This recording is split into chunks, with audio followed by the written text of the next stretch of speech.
In the misty hills of eastern Tennessee, where the mountains cast long shadows across valleys untouched by progress, there stood a house that seemed to grow from the very earth itself. The Grimshore estate, with its weathered clapboard siding and wraparound porch, had watched over 3 generations of the family whose name it bore. But in the bitter winter of 1863, as the war between brothers raged across the divided nation, the house would bear witness to horrors that no mortal tongue should ever speak. The story I'm about to tell you reaches back to a time when superstition and science stood side by side, when the veil between our world and what lies beyond seemed as thin as morning mist on the Cumberland River. I've gathered these accounts from fragments of journals, letters never sent, and whispered tales passed down through generations who dared not speak too loudly of what transpired at Grimshore. The Grimshore family had been respected landowners since before Tennessee claimed its statehood. Their patriarch, Augustus Grimshore, a stern-faced man of 63, with a silver beard and eyes the color of storm clouds, had built a modest fortune in timber and tobacco. While not among the wealthiest plantation owners, the Grimshores commanded respect throughout Sullivan County. Augustus had married twice in his life. His first wife, Eleanor, bore him 2 sons, Thaddeus and Jeremiah, before succumbing to consumption in 1837.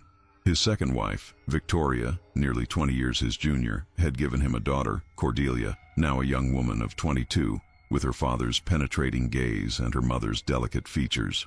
As the war tore the nation asunder, it similarly divided the Grimshore family. Thaddeus, the eldest at 34, had joined the Confederate cause early, rising to the rank of major in the Tennessee Volunteer Infantry. Jeremiah, younger by 3 years, had shocked the county by declaring for the Union, moving north to Kentucky where he served as a captain. This division had nearly destroyed Augustus, who had forbidden his younger son's name to be spoken within the walls of Grimshore. Victoria had withdrawn into herself, spending days at her embroidery or reading passages from her Bible, speaking little except to her daughter or the household staff. Cordelia, meanwhile, had become the practical force that kept the estate functioning amid the chaos of war, overseeing the diminished crops and managing the few servants who remained loyal to the family. On the 15th of January, 1863, as a bitter cold front swept down from the mountains, a letter arrived at Grimshore bearing the news that Thaddeus had been grievously wounded at the Battle of Stones River. Augustus immediately prepared to journey to the Confederate field hospital near Murfreesboro, where his son was fighting for his life.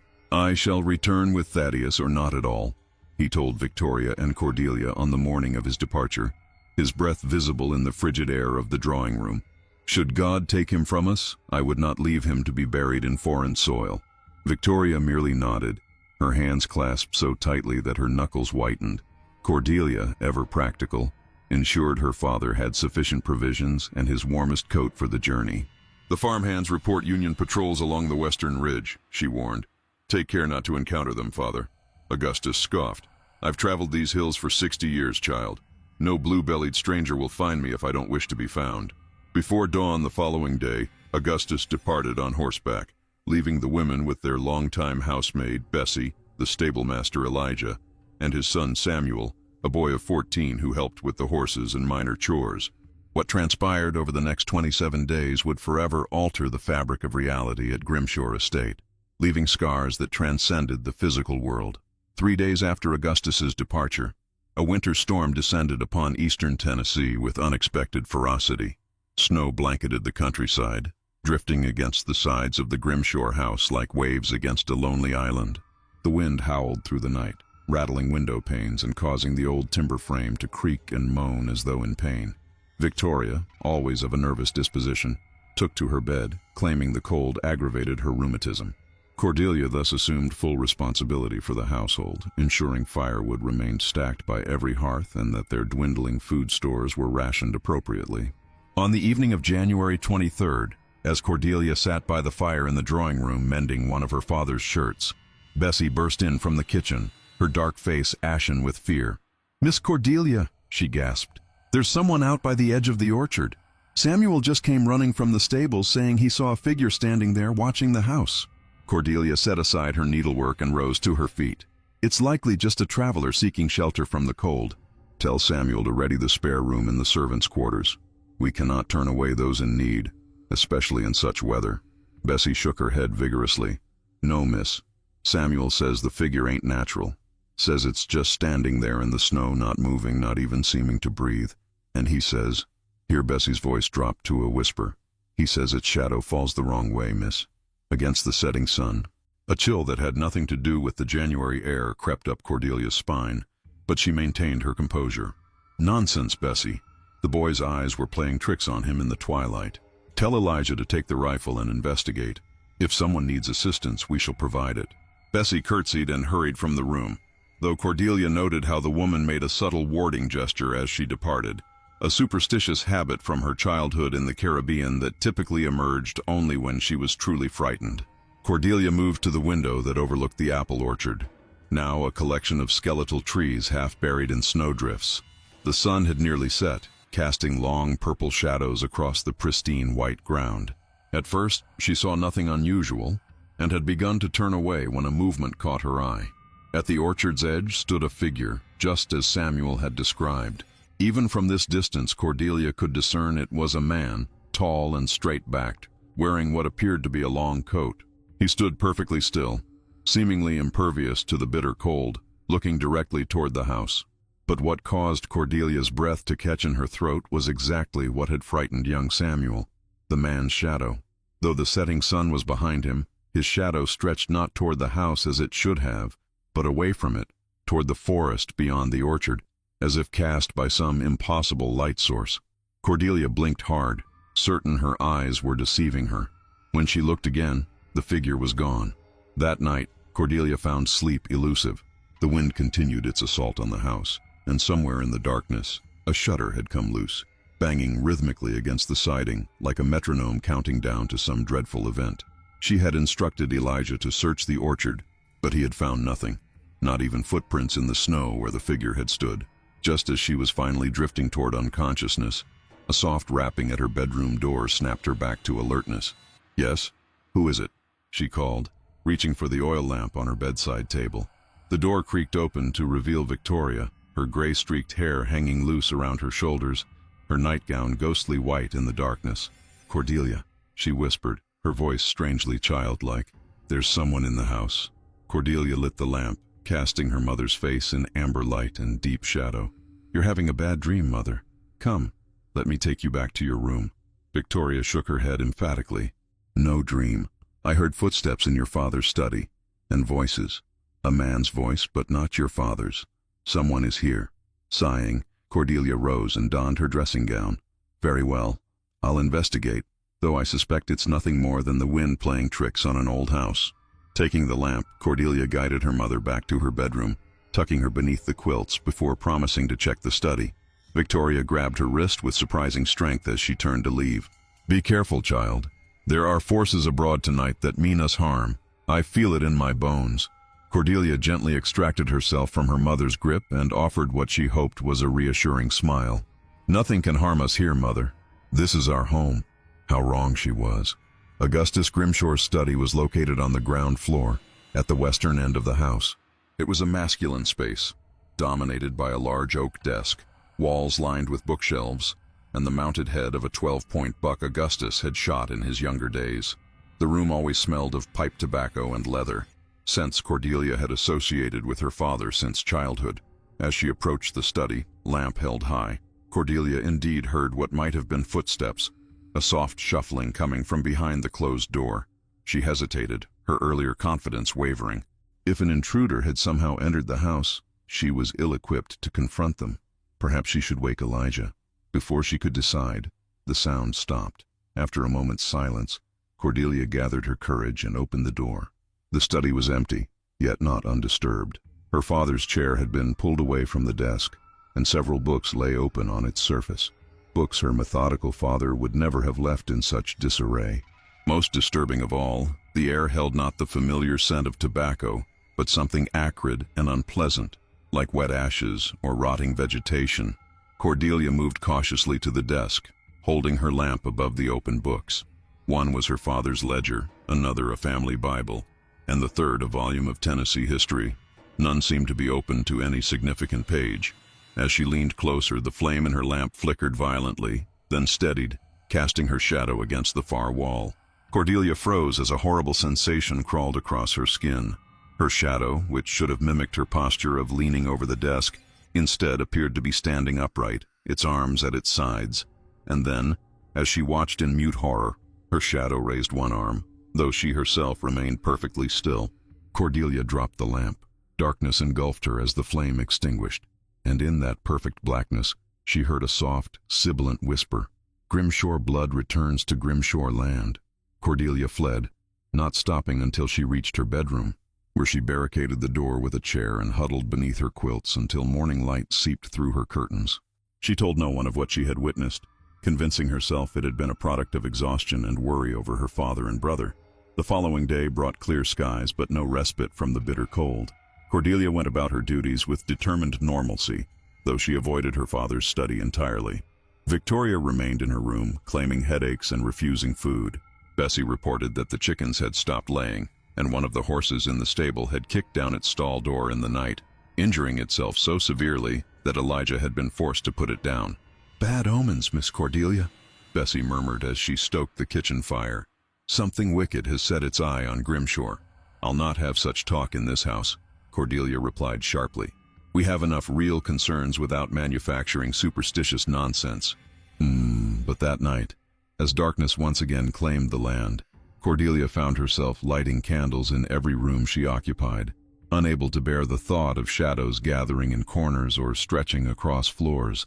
Just after supper, which Cordelia ate alone in the dining room, a pounding at the front door shattered the evening quiet. Cordelia jumped to her feet, her heart racing. No one in their right mind would be traveling in such weather after nightfall. Elijah appeared from the back of the house, rifle in hand. "I'll see to it, Miss Cordelia." "No," she said, surprising herself with her decisiveness. "I'll go with you." Together they approached the front door, Elijah slightly ahead with his rifle at the ready. The pounding came again, more insistent. "Who goes there?" Elijah called, his deep voice steady despite the tension evident in his posture. "For God's sake, let me in," became a man's voice from the other side, hoarse with cold and exhaustion. "It's Jeremiah Grimshore. My brother's in dire need." Cordelia gasped. Jeremiah, the estranged son, the Union officer, the name forbidden in their household. And with Thaddeus? Elijah looked to her for instruction, his expression troubled. Cordelia nodded, and he unbolted the door. The figure that stumbled across the threshold was indeed Jeremiah Grimshore, though so changed that Cordelia might not have recognized her own half-brother had he not announced himself. Always lean, he now appeared gaunt, his cheeks hollow beneath his unkempt beard. His Union uniform was tattered and stained, and his left arm hung in a crude sling fashioned from what looked like a Confederate flag. But it was the burden he carried that drew Cordelia's attention. A man supported against Jeremiah's right side, head lolling, feet dragging. This second man wore the remnants of a Confederate officer's uniform, and even through the dirt and dried blood that caked his face, Cordelia recognized her eldest brother, Thaddeus. "Help me," Jeremiah gasped. "He's alive, but only just." Elijah immediately took Thaddeus's weight from Jeremiah, lifting the unconscious man as if he were a child. "Where shall I take him, Miss Cordelia?" "The parlor. There's a fire there. Quickly." As Elijah carried Thaddeus away, Cordelia turned to her estranged brother, 1,000 questions battling for precedence. Jeremiah spoke before she could. "I know I'm not welcome here. Father made that abundantly clear, but I couldn't leave Thaddeus to die in that butcher's tent they called a hospital." He swayed slightly, steadying himself against the wall. "I'll go once I know he's cared for. You have my word." Cordelia stared at the brother she hadn't seen in nearly 2 years. Despite everything, his betrayal of Southern values, his abandonment of family, his choice to fight against his own kin, in this moment, she saw only the boy who had taught her to fish in the creek and fashioned whistles from willow branches for her. "You'll do no such thing," she said finally. "You're as much a Grimshore as any of us, whatever Father might say. Come, you look half frozen yourself." Relief washed over Jeremiah's haggard face, followed quickly by concern. "Where is Father and Mother?" "Father journeyed to find Thaddeus when we received word he was wounded. Mother is unwell.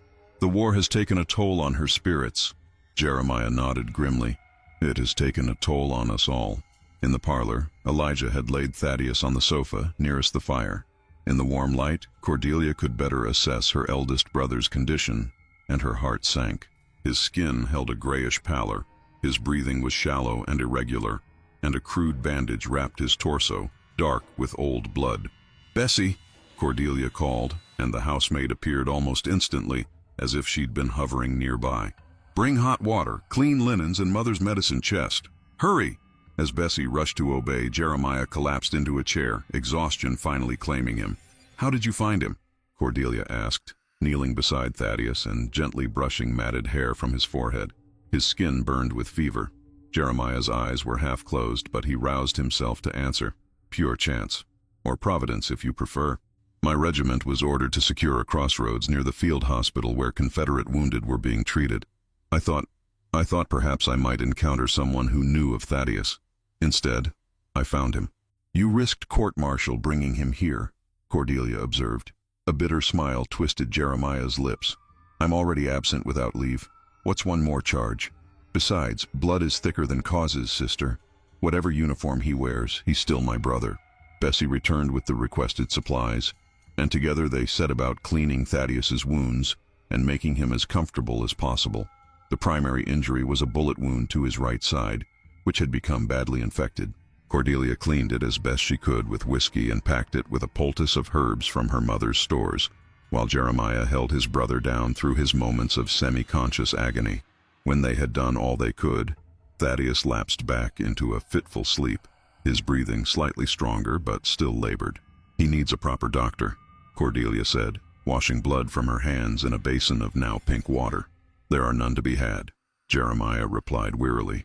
"Every surgeon for 50 miles is overwhelmed with wounded from Stones River. I've seen butchers with more medical knowledge than some of the men treating soldiers." He leaned forward, elbows on knees, head bowed. "All we can do is keep the wound clean, keep him warm, and pray." Cordelia nodded, then instructed Elijah to prepare the guest room for Jeremiah. The old stablemaster looked uncertain. "The master won't like it, Miss Cordelia," he ventured cautiously, him being Union and all. "The master isn't here," Cordelia replied firmly, "and I won't have my brother sleeping in the barn like a vagrant. Make up the room, please." After Elijah departed, an awkward silence descended between the siblings. Finally, Jeremiah spoke. "You've grown up, little sister. There was a time you wouldn't have contradicted Father, even in his absence." Cordelia managed a small smile. "There was a time you wouldn't have worn Union blue. We all change." Jeremiah studied her face, his expression softening. "Not all change is for the worse, it seems." Their moment of reconciliation was interrupted by Victoria's voice from the doorway, high and tremulous with shock. "Jeremiah, is it truly you?" The siblings turned to find their mother standing there in her nightgown and wrapper, her hair loose around her shoulders, her eyes wide with disbelief. "Hello, Mother," Jeremiah said gently, rising to his feet despite his exhaustion. Victoria took a halting step forward, one trembling hand extended as if to touch him and confirm his solidity. Then her gaze fell on Thaddeus's prone form, and she let out a small, wounded sound. "My boys," she whispered. "Both my boys. Return to me." "Yes, Mother," Jeremiah said, moving toward her. "We've come home." Victoria's expression suddenly contorted from joy to terror. She backed away, shaking her head violently. No, this is some devil's trick. My sons cannot both be here. One serves the righteous cause, the other betrayed his blood. The shadows. Look at their shadows." Bewildered, both Cordelia and Jeremiah instinctively looked down. The firelight cast their shadows across the parlor floor, elongated but otherwise unremarkable. "Mother, please," Cordelia began, but Victoria was already backing from the room, her eyes wild with fear. "The shadows walk in different directions. Don't you see? This house will devour us all." With that cryptic pronouncement, she fled upstairs, her footsteps receding down the hallway, followed by the slam of her bedroom door. Jeremiah turned to Cordelia, confusion and hurt evident on his face. "Has she been this way long?" Cordelia sighed, suddenly feeling the weight of months of worry. "She's been fragile since you left. Father's bitterness poisoned her, I think, and then with Thaddeus going to war as well. She spends most days in her room with her Bible and her laudanum." "I'm sorry," Jeremiah said softly. "I never meant to cause such pain. I only followed my conscience." "I know," Cordelia replied, though in truth she had never fully understood his choice. "Come, you need rest. Tomorrow we can determine what's to be done about Thaddeus, and perhaps Mother will be more herself after sleep." But as they left the parlor, Cordelia couldn't help glancing back at the shadows cast by the fire.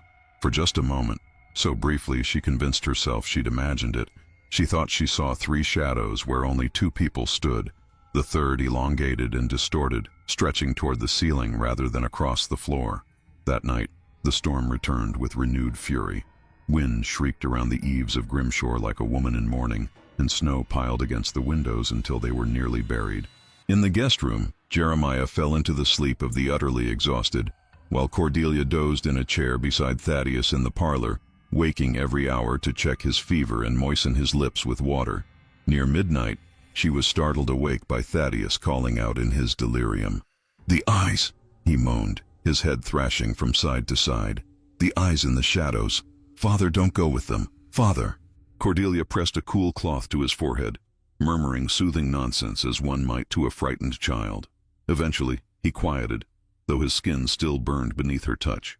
As she settled back in her chair, a floorboard creaked in the hallway outside the parlor. Cordelia went still, listening. The creak came again, followed by the distinct sound of footsteps. Slow, deliberate, moving toward the front of the house. "Bessie?" she called softly, not wanting to disturb Thaddeus. "Is that you?" No response came, only another footstep, then silence. Steeling herself, Cordelia rose and moved to the parlor doorway.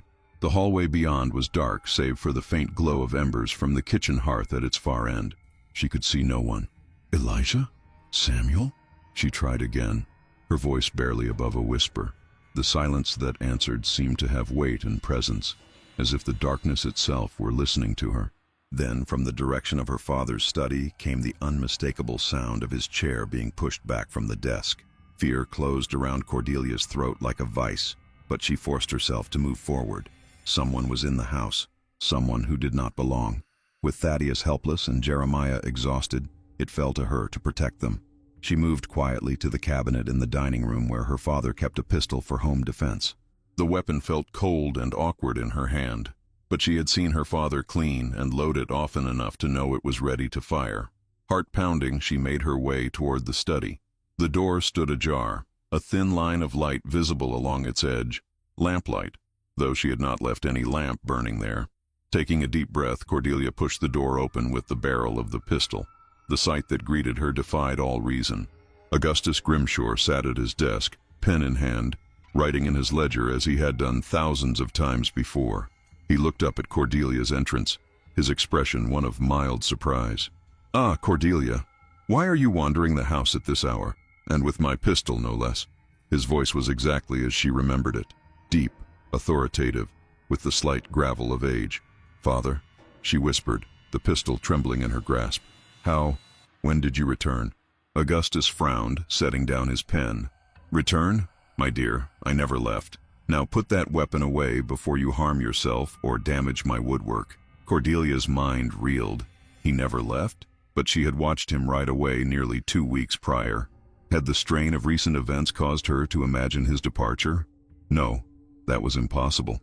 Jeremiah had brought Thaddeus home because their father had gone searching for him. She had not imagined that. "Father," she said carefully, lowering the pistol, but not relinquishing it. "Thaddeus is here. Jeremiah brought him home. He's badly wounded." At the mention of his second son, Augustus's face darkened. "I'll not have that traitor's name spoken in this house. As for Thaddeus, I know very well where he is. Now return to your room, daughter. The hour grows late, and there are matters I must attend to." As he spoke, Augustus returned to his writing, dismissing her presence. Cordelia stood frozen, trying to make sense of what was happening. Her father seemed solid enough, yet something about him felt wrong. His movements were slightly too precise, his voice a fraction too measured, and then she noticed his shadow on the wall behind him. While Augustus bent over his ledger, his shadow stood straight, its arms at its sides, its head turned at an impossible angle to stare directly at Cordelia. A scream built in her throat, but before it could escape, the lamp on the desk flared blindingly bright, then extinguished, plunging the room into darkness. When Cordelia's vision cleared, the study was empty. No Augustus, no lamp, no sign anyone had been there at all. Shaking uncontrollably, Cordelia backed from the room. As she turned to flee down the hallway, she collided with a solid form and let out a strangled cry. "Cordelia! What in God's name?" It was Jeremiah, awakened by her movements. He gripped her shoulders to steady her, his expression alarmed. "What's happened? I heard voices." "Father," she gasped. Father was in his study. "I saw him, Jeremiah. He was writing in his ledger as if he'd never left." Jeremiah's brow furrowed. "That's not possible. Father left to find Thaddeus before I arrived with him. You told me so yourself." "I know what I said, and I know what I saw." Hysteria edged her voice. "But when I mentioned you and Thaddeus, he changed. And his shadow." She broke off, aware of how mad she must sound. Jeremiah's grip on her shoulders gentled. "You're exhausted, sister. We all are. Stress and worry can play tricks on the mind." "I'm not imagining things," Cordelia insisted, though doubt had begun to creep in. Had she dreamed the whole encounter? Was she losing her grip on reality, like her mother? "Let me see for myself," Jeremiah said, taking the pistol from her unresisting hand and moving past her toward the study. Cordelia followed, her fear now mixed with a desperate hope that her brother would find some evidence to validate what she had witnessed. But the study stood empty and dark, exactly as it should have been. No lamp, no sign of recent occupation. Jeremiah lit a candle he had brought from his room and made a thorough inspection. "The ledger is closed and on the shelf," he reported, holding the candle high to illuminate the bookcase. "The chair is pushed in. There's no one here, Cordelia, nor any sign anyone has been." Cordelia sagged against the doorframe, doubt and relief warring within her. Perhaps you're right. Perhaps I dozed off while watching Thaddeus and dreamed the whole thing." Jeremiah nodded encouragingly. "That seems the likeliest explanation. Come, let's check on Thaddeus. Then you must get some proper rest. I'll watch over him for the remainder of the night." Grateful for her brother's steadying presence, Cordelia allowed him to guide her back to the parlor. Thaddeus remained as they had left him, his breathing labored but steady, his fever neither better nor worse. "Go to bed, sister," Jeremiah urged gently. "The storm has us all on edge, but morning will bring clarity." Cordelia nodded, suddenly too exhausted to argue. As she turned to leave, Jeremiah caught her hand. "One thing, though," he said, his voice carefully neutral. "What did you mean about Father's shadow?" Cordelia hesitated. Put into words, what she had seen sounded too fantastic to be believed. "It's nothing. A trick of the light, as you said." Jeremiah studied her face for a long moment, then nodded, releasing her hand. "Sleep well, then." But as Cordelia climbed the stairs to her bedroom, she could not shake the feeling that Jeremiah had not been entirely honest in his dismissal of her experience, that something in her description of the shadow had struck a chord with him. The following day dawned clear and cold, the storm having spent its fury overnight. Cordelia awoke feeling more rested than she had expected, the previous night's encounter with her father already taking on the hazy quality of a nightmare half-remembered. She dressed quickly and went downstairs to find Jeremiah dozing in the chair beside Thaddeus, who appeared to be resting more comfortably. His color had improved slightly, and when Cordelia placed a hand on his forehead, his skin felt cooler to the touch. "His fever broke around dawn," Jeremiah said, startling her. She had thought him asleep. "Thank God for small mercies," Cordelia replied. "Perhaps we'll not need to risk sending for a doctor after all." Jeremiah stretched, wincing as his wounded arm protested the movement. "He's far from out of danger, but yes, it's an encouraging sign." Bessie appeared with a tray of coffee and cornbread, her usual stoic expression replaced by obvious discomfort as she set it down beside Jeremiah. Like Elijah, she had been raised in a household loyal to the Southern cause and clearly found serving a Union officer distressing, even if he was a Grimshore by blood. "Will there be anything else, Miss Cordelia?" she asked, pointedly addressing only her mistress. "Has my mother risen yet?" Cordelia inquired, pouring coffee for herself and Jeremiah. "No, miss. I took her some tea earlier, but she said she wasn't feeling well enough to come down." She asked. Bessie hesitated, glancing nervously at Jeremiah. She asked if the spirits had departed. Jeremiah raised an eyebrow. "Spirits?" Bessie fidgeted with her apron. "That's what she said, sir. Asked if the spirits had gone with the storm." I told her I didn't rightly know what spirits she meant, and she just nodded like that made perfect sense and said she'd stay in her room until the shadows straightened themselves out. The housemaid shrugged apologetically. "She ain't been right since the master left, begging your pardon for speaking plain." "Thank you, Bessie," Cordelia said. "That will be all for now." After the housemaid departed, Jeremiah turned to Cordelia, his expression troubled. "Shadows straightening themselves out? That's remarkably similar to what she said last night about our shadows walking in different directions." And to what you mentioned about Father's shadow. Cordelia sipped her coffee to hide her discomfort. In the light of day, she had no desire to revisit the previous night's inexplicable events. Mother has always been fanciful, and as Bessie said, Father's absence has been difficult for her. Jeremiah looked unconvinced, but didn't press the matter. Instead, he asked, "When exactly did Father leave to search for Thaddeus?" "January 16th, so 11 days ago now," Cordelia replied. "We received word that Thaddeus had been wounded at Stones River, and Father insisted on going to him immediately." "That's impossible," Jeremiah said flatly. Cordelia stared at him. "What do you mean impossible?" "I watched him ride out myself." Jeremiah set down his coffee cup with deliberate care. "Cordelia, I found Thaddeus in a field hospital 3 days ago. He had been there since the battle ended on January 2nd. In all that time, no one matching Father's description had come looking for him. I asked specifically. Perhaps he was delayed on the road," Cordelia suggested, though a cold knot of dread was forming in her stomach. "The weather has been atrocious." "Perhaps," Jeremiah conceded. "But there's something else. When I was changing Thaddeus's bandages this morning, he regained consciousness briefly. He recognized me and asked where we were. When I told him we were at Grimshore, he became agitated. He grabbed my arm and said, 'Father is dead.' I saw him fall." The coffee cup slipped from Cordelia's fingers, shattering on the hardwood floor. "No," she whispered. "No, that can't be right. Thaddeus was delirious. Father left here alive and well less than 2 weeks ago." "I believe you," Jeremiah said quickly. "I'm simply telling you what Thaddeus said. He lost consciousness again before I could question him further."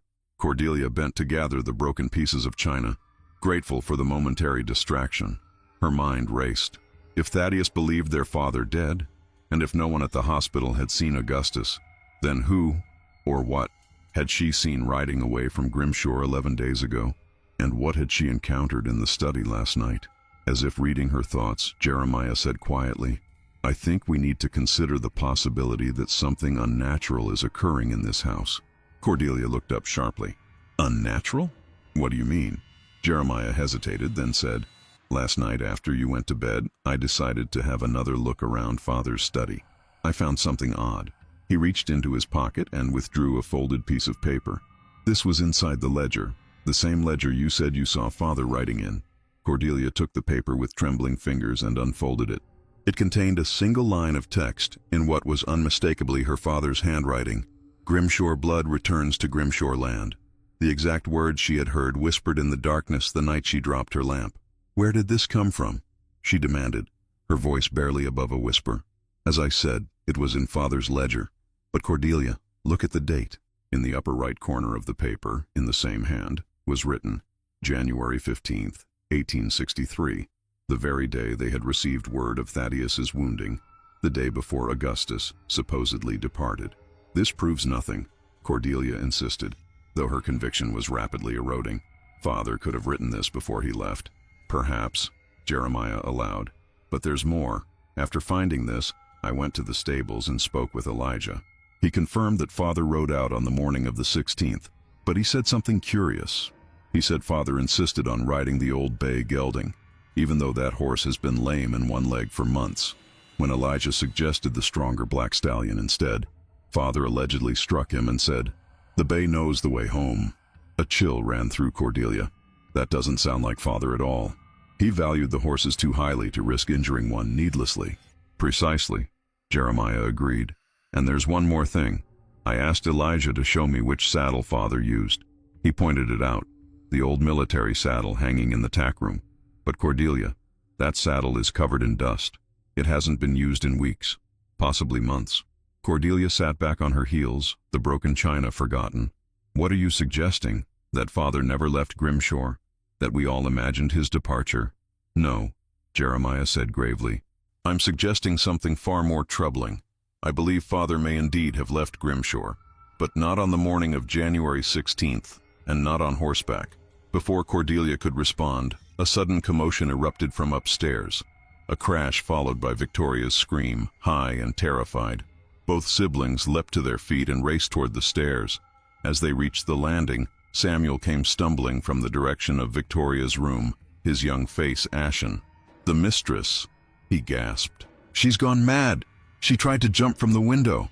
Cordelia pushed past him to her mother's bedroom, Jeremiah close behind.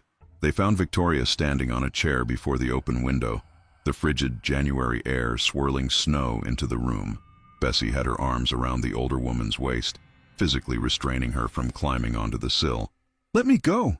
Victoria was shrieking, struggling against the housemaid's grip. "He's out there! Augustus is out there calling me! Can't you hear him?" "Mother, stop this!" Cordelia cried, rushing to help Bessie pull Victoria down from the chair. "There's no one out there. The cold has addled your senses." Together they managed to force Victoria away from the window, which Jeremiah quickly closed and latched. Victoria collapsed into Cordelia's arms, sobbing hysterically. "You don't understand," she wept. "I saw him from the window, standing at the edge of the orchard just like before. But his face, oh God, his face wasn't right. And he was beckoning to me, calling my name." Jeremiah and Cordelia exchanged alarmed glances over their mother's head. "Like before?" Jeremiah asked carefully. "When did you see Father at the edge of the orchard?" Victoria's sobs subsided into hiccuping breaths. "Not before you left to join the Yankees. He would stand there at dusk, watching the house. Augustus forbade me to speak of it, said it would frighten Cordelia unnecessarily. But I saw it. We all saw it." "Saw what, Mother?" Cordelia urged gently. Victoria pulled back to look at her daughter, her eyes suddenly clear and focused. "The shadow man. The one who looks like your father but isn't. The one who walks when darkness falls." Her voice dropped to a whisper. "The one whose shadow stretches the wrong way." A heavy silence fell over the room, broken only by the mournful keening of wind around the eaves. Finally, Jeremiah spoke. "Mother, I need you to think carefully. When did Father actually leave Grimshore? Not when Cordelia believes he left, but when you last truly saw him." Victoria blinked in confusion. "Why, he—" She paused, her brow furrowing. "He went hunting, early December before the first snow. Said he'd found tracks of an unusual buck in the north woods. He was so excited, like a boy again." A tear slipped down her cheek. "He never came home." Cordelia felt as if the floor were tilting beneath her feet. "That's not possible. Father was here at Christmas. We had dinner together. He gave me a new shawl." Victoria shook her head slowly. "No, child. You sat at an empty chair and spoke to the air. We all pretended not to notice. It was easier that way." "She's confused," Cordelia insisted, looking to Jeremiah for support. "Father left 11 days ago to find Thaddeus. We all saw him go, but Jeremiah's expression was grim. Did we? Or did we see what we expected to see? What we wanted to see?" Bessie, who had been silent throughout this exchange, suddenly spoke up. "The master did go hunting in December, Miss Cordelia. I remember because I packed him a lunch for the journey, cold venison and cornbread. He never ate it, though. The bundle came back untouched." "This is madness," Cordelia whispered, but even as she said it, she felt the certainty of her memories beginning to waver. Had she truly seen her father at Christmas? Or had she, as her mother suggested, simply gone through the motions, too afraid to acknowledge his absence? And if her father had disappeared in December, who, or what, had she been interacting with in the weeks since? The answer came from an unexpected source. Thaddeus's voice, weak but clear, called from downstairs. "Jeremiah? Cordelia? Is anyone there?" Startled, they hurried downstairs to find Thaddeus attempting to sit up on the sofa, his face gray with pain but his eyes lucid. "Thank God," he gasped when they appeared. "I feared you'd all abandon me." "Never," Jeremiah assured him, helping him to lie back against the pillows. "How are you feeling?" "Like I've been trampled by cavalry," Thaddeus grimaced. "But that's not important now. I heard voices, Mother screaming." "Is she well?" "As well as can be expected," Cordelia said, kneeling beside him. "Thaddeus, there's something we need to ask you. Something vital. When you were delirious, you told Jeremiah that Father is dead. Do you remember saying that?" Thaddeus's expression darkened. "It wasn't delirium, sister. I saw him fall. At Stones River." Cordelia and Jeremiah exchanged confused glances. "Father wasn't at Stones River," Jeremiah said slowly. "He was here at Grimshore." Thaddeus shook his head weakly. "No. He found me 2 days after the battle. Said he'd had a premonition I was wounded and rode out immediately. He helped the field surgeons tend me." His voice broke. "When the Union made another push, there was artillery fire near the hospital tents. Father, he shielded me with his own body. A shell fragment struck him in the back. He died in my arms." Cordelia felt the world tilting around her. "That's not possible," she whispered. "If Father died at Stones River, Then who left Grimshore on January 16th? Who have we been seeing around the house? No one left, Victoria said from the doorway, where she stood supported by Bessie. Her voice was stronger now, her gaze clear. And what we've seen isn't Augustus. Not truly. Then what is it? Jeremiah demanded, his patience clearly fraying in the face of these impossible contradictions. Victoria moved slowly into the room, lowering herself into a chair by the fire. The Grimshore curse, she said simply. The shadow that walks. Mother, please, Cordelia began, but Victoria raised a hand to silence her. You think me mad, I know. Perhaps I am. But there are things about this land, this family, that Augustus never told you children. Things he swore me to secrecy about when I married him. She drew a deep breath. The Grimshore estate wasn't always called by that name. The original settlers, the ones who built this house in 1793, were named Caldwell. They disappeared, all 9 family members, during the winter of 1807. The house stood empty for years, considered haunted by locals. Your grandfather purchased it for a pittance in 1819 and renamed it. What happened to the Caldwells? Thaddeus asked, grimacing as he shifted position.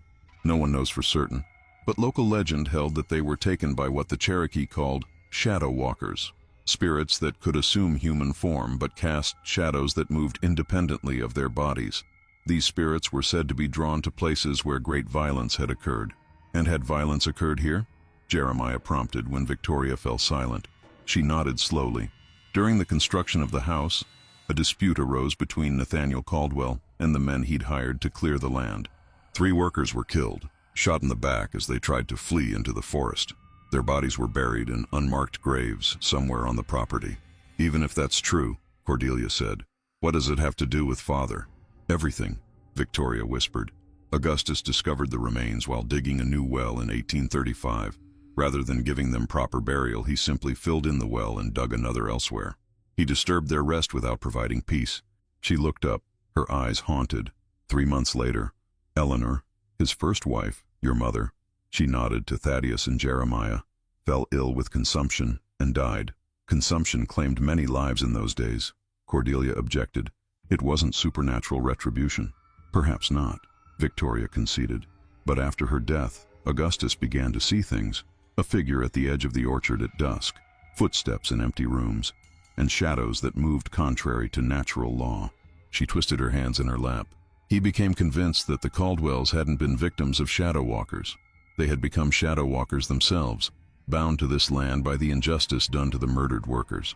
This is superstitious nonsense, Cordelia declared, though her conviction was undermined by the memory of what she had seen in her father's study. Is it? Victoria challenged. Then explain how your father could die at Stones River in early January, yet be seen leaving Grimshore on the 16th.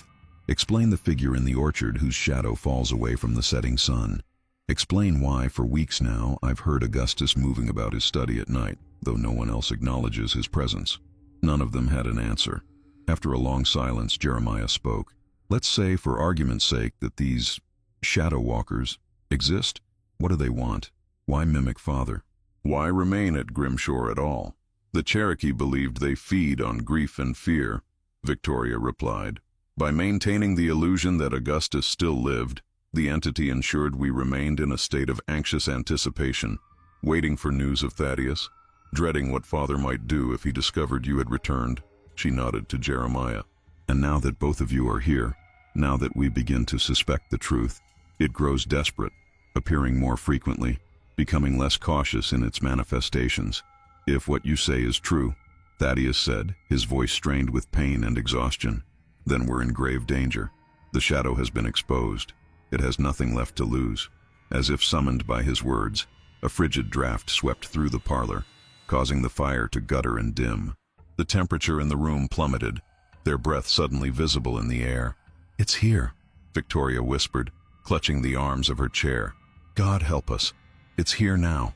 From the hallway came the sound of heavy footsteps, the measured tread of Augustus Grimshore returning to his home after a long journey.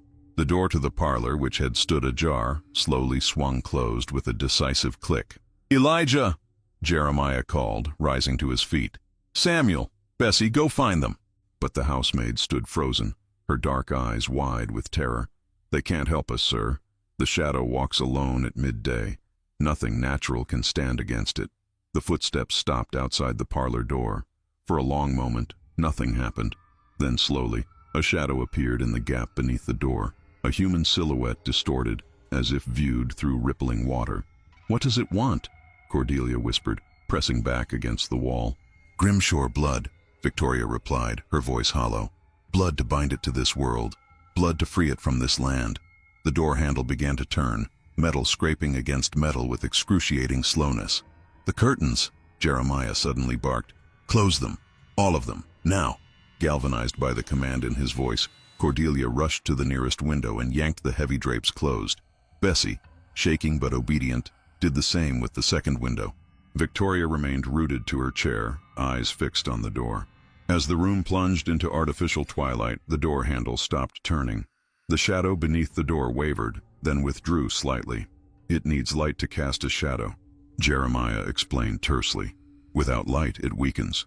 But we cannot sit in darkness forever," Thaddeus pointed out, struggling to sit up despite his wound. "And the entity knows this house as well as we do. There are dozens of rooms with windows, with lamps. Then we need to destroy it," Jeremiah said grimly. "Mother, you said these spirits are bound to the land because of an injustice. The murdered workers were never properly buried.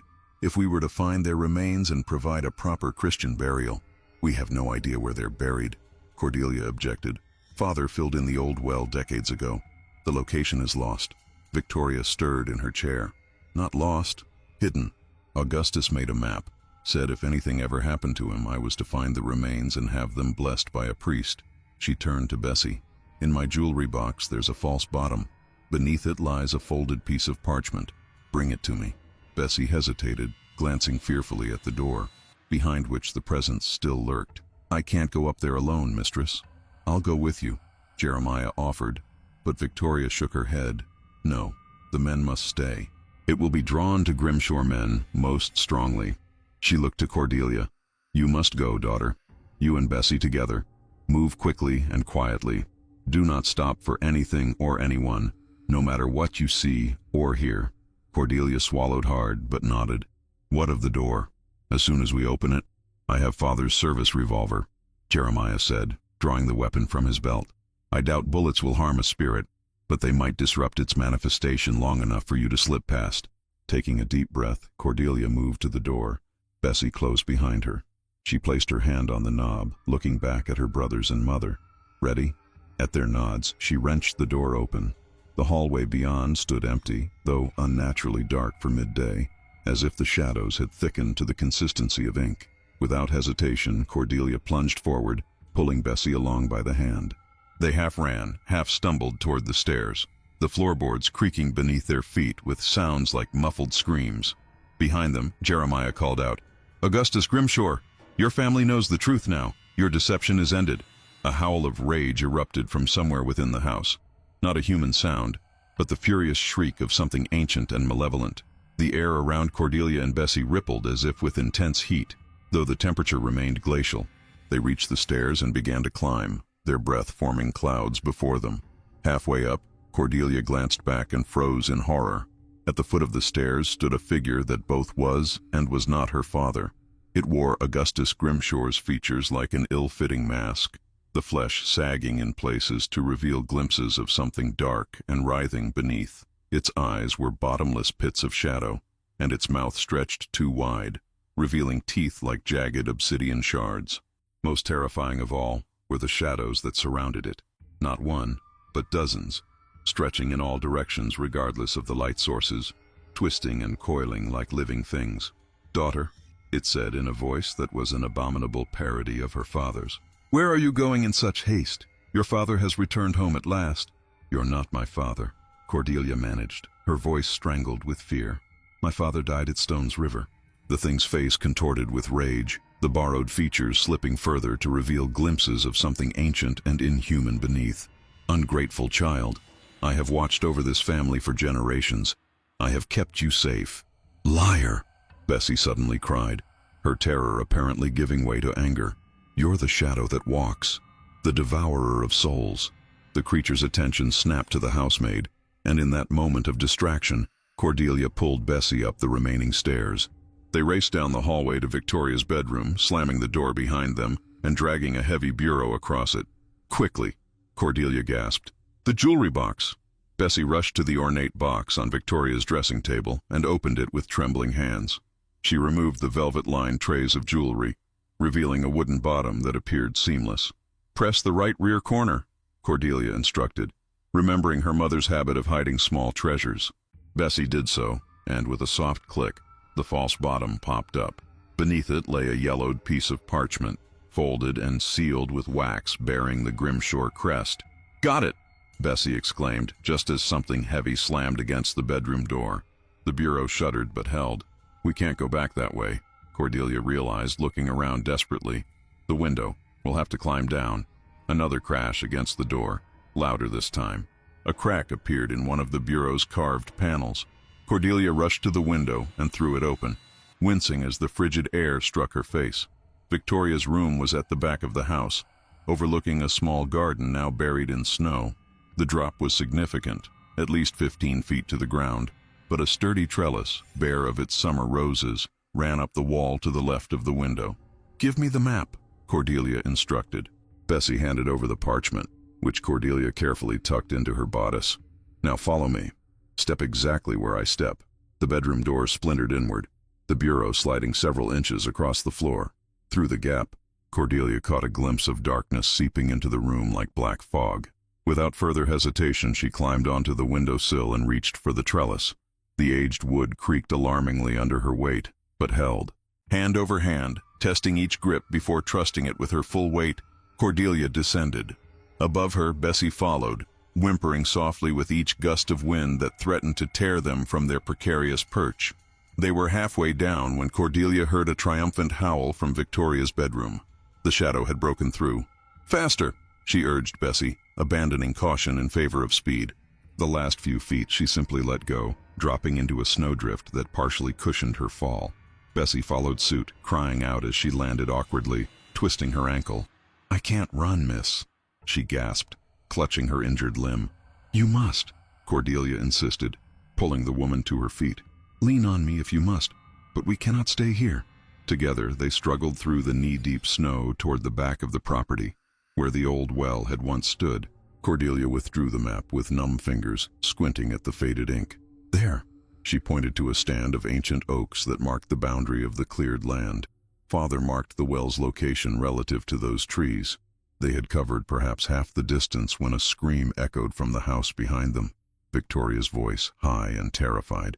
Cordelia faltered, torn between her mission and the urge to return to her family. "We can't help them by going back," Bessie said, seeming to read her thoughts. "Only by finding those bones." Cordelia nodded grimly and pressed on, half carrying Bessie through the deepening snow. The temperature was dropping rapidly, unnatural darkness gathering at the edges of the property as if night were falling hours too early. When they reached the stand of oaks, Cordelia carefully oriented the map. 20 paces north from the largest tree, she read, looking up at the towering sentinels. One oak stood clearly taller than its brethren, its massive trunk split partway up as if struck by lightning long ago. Counting steps carefully, Cordelia led them to a slight depression in the ground, now filled with snow. Nothing visibly marked it as different from the surrounding terrain. "This must be it," she said, looking around helplessly. "But how are we to dig through frozen ground without tools?" As if in answer, a shout came from the direction of the stables. Elijah and young Samuel were hurrying toward them, the older man carrying an axe and shovel. "Miss Cordelia," Samuel called, "your brother sent us to help. Said you'd be back here looking for an old well." Relief flooded through Cordelia. "Elijah, thank God. We need to dig here, quickly." The stablemaster nodded, handing the axe to Samuel before setting to work with the shovel, breaking through the frozen topsoil with practiced efficiency. "The master, the thing wearing the master's face, it's tearing the house apart looking for you all," he said between grunts of effort. Mr. Jeremiah and Mr. Thaddeus barricaded themselves in the parlor with the mistress. "How did you escape?" Bessie asked, huddled miserably against the base of an oak. "Through the root cellar," Samuel explained, watching anxiously as his father worked. "There's a tunnel that leads to the stables. Built during the Indian Wars," Mr. Jeremiah said. Elijah's shovel suddenly struck something that wasn't earth, a hollow, resonant thud. "Found something," he announced, redoubling his efforts. Within minutes, he had uncovered the remains of a wooden well cover, the planks rotted but still identifiable. Together they pulled the decayed wood aside, revealing a dark shaft descending into the earth. The opening was roughly 3 feet in diameter, its stone walls disappearing into impenetrable blackness below. The bodies would be at the bottom, Cordelia realized, peering into the abyss. But how are we to reach them? I'll go down, Samuel volunteered, his young face pale but determined. No, Elijah said firmly. I'll not risk my boy. I'll go myself. Neither of you may need to, Bessie said suddenly, pointing toward the house. Look. They turned to see a bizarre sight. The shadows around Grimshore were behaving unnaturally, stretching and contracting independent of the objects casting them, flowing like dark water toward their position. And moving within those shadows, barely visible, were 3 distinct shapes, human-like but distorted, their limbs too long, their movements jerky and wrong. The murdered workers, Cordelia whispered. They're coming to us. As they watched in mute horror and fascination, the shadow figures drew closer, leaving trails of blackness across the pristine snow. When they reached the exposed well, they paused, hovering at its edge like hesitant swimmers preparing to dive. Then, with a sound like a collective sigh, they plunged into the darkness of the shaft. For several heartbeats, nothing happened. Then a soft golden light began to emanate from the well's depths, growing steadily brighter until it illuminated the entire clearing. With it came a warmth that pushed back the unnatural cold, melting the snow in a perfect circle around the well. "What's happening?" Samuel asked, his voice hushed with awe. Before anyone could respond, the earth beneath their feet trembled. From the direction of the house came an inhuman shriek of rage and despair, so loud and terrible that they clapped their hands over their ears in pain. The light from the well flared blindingly bright, then extinguished as suddenly as it had appeared. In its wake, 3 objects rose from the depths, hovering momentarily above the opening before gently settling on the ground beside it. 3 human skulls, their bone yellowed with age but intact. The remains, Elijah breathed, crossing himself, coming to claim Christian burial at last. As if his words had broken a spell, Cordelia sprang into action. "Quickly, Samuel, run to the tool shed and fetch the wooden box your father uses for storing tools. Elijah, we need to dig a proper grave. Hallowed ground." She thought for a moment. "The small rise behind the family cemetery. There's a stone cross there already." The men hurried to obey, Samuel sprinting toward the distant tool shed while Elijah began trudging toward the cemetery, shovel in hand. Cordelia knelt beside the skulls, hesitantly reaching out to touch one. "After all these years," she murmured, "may you find peace at last." A thunderous crash from the direction of the house drew her attention. One of the upstairs windows had shattered outward, glass glittering like diamonds as it fell through the strange half-light. A figure appeared in the opening, the shadow wearing her father's face, its features now so distorted as to be barely recognizable. "Grimshore!" it howled, the sound carrying unnaturally across the distance. "You cannot banish me. I am bound to your blood." It began to climb out of the window, its movements spider-like and unnatural. As it emerged fully onto the side of the house, it defied gravity, clinging to the vertical surface as easily as if it were level ground. Then it began to skitter down the wall, heading directly toward them. "It's coming," Bessie whimpered. "Sweet Jesus, it's coming for us." "Samuel!" Cordelia called urgently. The boy was returning, struggling through the snow with a medium-sized wooden chest in his arms. "Hurry!" Together they carefully placed the 3 skulls in the box. As they did so, the ground around the well began to shift and settle, dirt and snow collapsing inward as if the shaft were closing itself. The shadow creature had reached the ground and was now racing toward them, moving with impossible speed. Its borrowed form had deteriorated further, Augustus's features melting away to reveal something ancient and inhuman beneath, a face of shifting darkness with eyes like burning coals. "Run for the cemetery," Cordelia commanded, lifting one end of the box while Samuel took the other. "Bessie, help Elijah dig. We must lay these remains to rest before that thing reaches us." They fled across the snow-covered grounds, the inhuman howls of the pursuing entity driving them on despite burning lungs and exhausted limbs. Bessie limped painfully alongside them, her face contorted with effort. The Grimshore family cemetery stood on a small rise at the southern edge of the property, surrounded by a wrought iron fence and shaded by ancient willows. Beyond the neat rows of family graves stood a solitary stone cross, marking no burial, but serving as a memorial to Grimshores lost in distant lands. Elijah had already begun digging when they arrived, his shovel cutting through the frozen soil with desperate speed. The ground here, exposed to the winter sun, was marginally less frozen than elsewhere on the property. "How much longer?" Cordelia gasped, setting down the box and looking back toward the house. The shadow creature was drawing closer, darkness spreading before it like spilled ink across the white landscape. "A few more minutes," Elijah grunted, sweat freezing on his brow despite the bitter cold. "The ground fights me." "We don't have minutes," Samuel said, pointing. The entity was now close enough that they could see the details of its true form beneath the last remnants of Augustus's appearance. A writhing mass of darkness shaped vaguely like a man but wrong in every proportion. "Keep digging," Cordelia ordered, thinking frantically. "Samuel, run to the house. Tell Jeremiah and Thaddeus what's happening. Perhaps they can distract it somehow." The boy hesitated, clearly torn between obeying and staying to protect his father. "Go!" Cordelia insisted. "We need help." As Samuel sprinted away, Bessie suddenly stepped forward, pulling a small cloth pouch from around her neck. "My grandmother was a conjure woman in New Orleans," she said, her voice steadier than Cordelia had expected. "She gave me this to ward off evil spirits, said it would create a circle they cannot cross." Without waiting for permission, the housemaid began walking in a wide circle around the gravesite, sprinkling a fine powder from her pouch and murmuring words in a language Cordelia didn't recognize. When she completed the circle, she stood at its edge, facing the approaching entity. "You cannot pass," she called, her voice carrying clearly through the still air. "This ground is protected by powers older than you, Shadow Walker."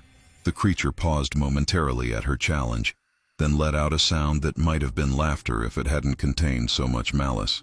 It continued forward, but when it reached the invisible boundary of Bessie's circle, it recoiled as if struck.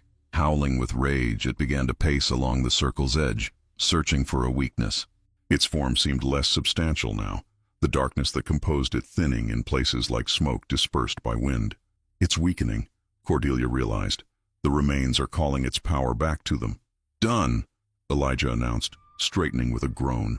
The grave he had dug was shallow but sufficient, perhaps 3 feet deep and long enough to accommodate the box. Cordelia and Elijah carefully lifted the container and lowered it into the hole.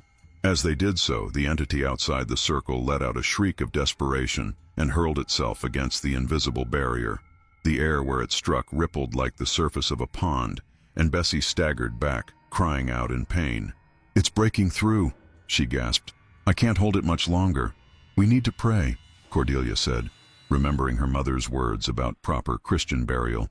"A blessing for the dead, but I don't know the proper words." "I do," came a weak voice from behind them. They turned to find Victoria approaching slowly across the snow, supported between Jeremiah and Thaddeus. All three looked exhausted and battered. Victoria's face was deathly pale, but her eyes burned with determination. "Mother," Cordelia exclaimed, "you shouldn't be out here." "This began with Augustus's sin," Victoria replied, her breath visible in the frigid air. "It must end with his family's atonement."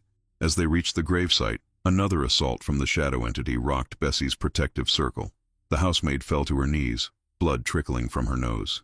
"Hurry," she pleaded. "It's too strong." Victoria knelt at the edge of the grave, her movements pained but deliberate. She withdrew a small Bible from her pocket and opened it to a marked page. "Man that is born of a woman is of few days and full of trouble," she began, her voice growing stronger with each word. "He cometh forth like a flower, and is cut down. He fleeth also as a shadow, and continueth not." The entity shrieked as if the words caused it physical pain. It threw itself against the barrier again, and this time, darkness seeped through like water through cracked glass. Victoria continued undeterred. "As the cloud is consumed and vanisheth away, so he that goeth down to the grave shall come up no more. He shall return no more to his house, neither shall his place know him any more." Jeremiah and Thaddeus joined their voices to their mothers, reciting the familiar funeral service from memory. Cordelia added her own voice, the words coming back to her from countless family burials witnessed throughout her life. As they prayed, Elijah began shoveling earth back into the grave, covering the box containing the skulls. Each spadeful seemed to diminish the shadow creature further, its form becoming increasingly transparent, its howls fading like a retreating storm. When the grave was filled, Victoria closed her Bible and nodded to Elijah. The stablemaster retrieved the stone cross that had stood nearby, replanting it firmly atop the fresh burial mound. "In the name of the Father, the Son, and the Holy Spirit," Victoria intoned, making the sign of the cross, "we commit these souls to your mercy. May they find the peace in death that was denied them in life. May their shadows walk in the light of your grace forevermore." With those words, the protective circle collapsed entirely, Bessie falling senseless to the snow. But the shadow entity did not rush forward as expected. Instead, it seemed frozen in place, its form unraveling like a tapestry pulled apart thread by thread. "Grimshore," it hissed, its voice now distant and fading. "Remember." Then, with a sound like a long exhale, the darkness dissipated, scattered by a sudden breeze that swept across the property. In its wake, the unnatural gloom that had enveloped the estate lifted, revealing the late afternoon sun breaking through the winter clouds. For a long moment no one spoke. Then Victoria sagged against Jeremiah, her strength finally giving out. "It's done," she whispered. "The cycle is broken." In the days that followed, a semblance of normalcy gradually returned to Grimshore. Thaddeus's condition improved steadily, though it would be weeks before he regained his full strength. Victoria seemed almost reborn, her mind clear, her movements purposeful once more. Jeremiah remained at the estate despite the risk of discovery, helping to repair the considerable damage the shadow entity had inflicted on the house. Of Augustus Grimshore, no earthly remains were ever found. Whether he had indeed died at Stone's River as Thaddeus believed, or had met some other fate in the North Woods as Victoria suggested, his body was lost to the chaos of war and wilderness. In the family cemetery, they erected a small stone marker beside Eleanor's grave, inscribed simply with his name and the dates of his birth and presumed death. On a bright, cold morning in early February, Cordelia stood at that marker, a bunch of winter holly in her hands. Behind her, the house stood quiet and peaceful, smoke rising from its chimneys in straight columns against the clear blue sky. "I don't know if you can hear me, Father," she said softly, laying the holly on the frozen ground. "I don't know if you're truly at rest, but I hope that you are." She paused, choosing her words carefully. "I understand now what you tried to protect us from. The shadow that walked these lands for generations. The darkness that claimed the Caldwells and threatened to consume us as well." A twig snapped behind her, and she turned to find Jeremiah approaching across the frost-covered grass. "Saying your goodbyes?" he asked, coming to stand beside her. Cordelia nodded, in a way, though I'm not certain who or what I'm saying goodbye to anymore. The father I thought I knew these past weeks was never real. Perhaps not, Jeremiah agreed, but the father who raised us was real enough. Flawed, stubborn, sometimes harsh, but real. They stood in companionable silence for several minutes, watching their breath cloud in the cold air. Finally, Jeremiah spoke again. "I'll be leaving tomorrow. Now that Thaddeus is out of danger, I can't risk bringing trouble to Grimshore. There are patrols in the area looking for deserters." "Where will you go?" Cordelia asked, though she suspected she already knew the answer. "Back to my regiment, if I can find them. The war isn't over, sister." Cordelia nodded, unsurprised but saddened nonetheless. "Will you ever return to Grimshore?" Jeremiah's gaze swept across the property, the house with its weathered clapboard siding, the dormant orchards, the distant line of mountains blue against the horizon. "I don't know," he admitted, "but I think the shadows here will fall as they should from now on."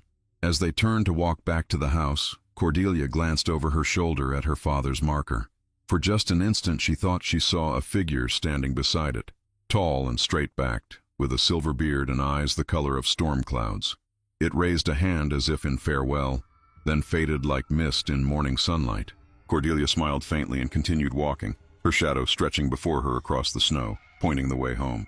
In the generations that followed, the Grimshore family would prosper and grow, their shadows always falling as nature intended, always, that is, except on certain winter evenings when the light struck just so. And for the briefest of moments, a careful observer might notice that the shadows of Grimshore cast by the setting sun all seemed to reach toward the family cemetery, as if drawn by some ancient memory that the land itself refused to forget.